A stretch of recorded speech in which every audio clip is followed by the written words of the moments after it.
Il y a quelques années, une enquête a été menée auprès des pèlerins.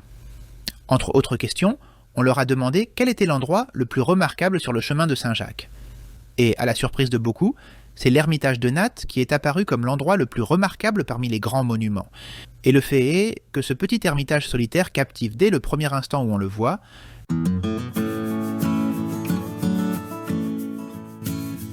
Contre toute attente, Nattes n'est pas situé au pied du chemin de Saint-Jacques, en provenance de Roncevaux. Soit nous arrivons par le Camino depuis Aragon, soit nous devons bifurquer à Merouzabal. Il n'y a que 2,5 km de plus, mais cela en vaut la peine. La beauté de l'ermitage vient de sa curieuse forme octogonale et de sa situation, dans un endroit solitaire où aucune ferme n'a prospéré dans les environs. L'édifice est entouré d'une galerie à portique non couverte, également octogonale, dont les nombreux arcs ont donné lieu à une interprétation possible de son toponyme, qui pourrait se traduire du basque par « sans porte ». Cet ermitage s'inscrit dans la tradition de construction d'un édifice similaire au temple du Saint-Sépulcre qui existait à l'époque à Jérusalem. La plus célèbre en Espagne est l'ermitage de la Veracruz, à Ségovie, mais on en trouve un autre exemple sur le chemin français de Saint-Jacques de Compostelle. Il est également très proche de Nates, à Torres del Rio. Ce second temple octogonal a un plan parfait, contrairement à celui de Nates, mais étant situé dans le centre urbain, il est moins connu et passe inaperçu. L'ermitage de Nates est de style roman, construit dans la seconde moitié du XIIe siècle. L'interprétation la plus probable de son origine remonte à une confrérie locale et à une reine fondatrice qui y était également enterrée.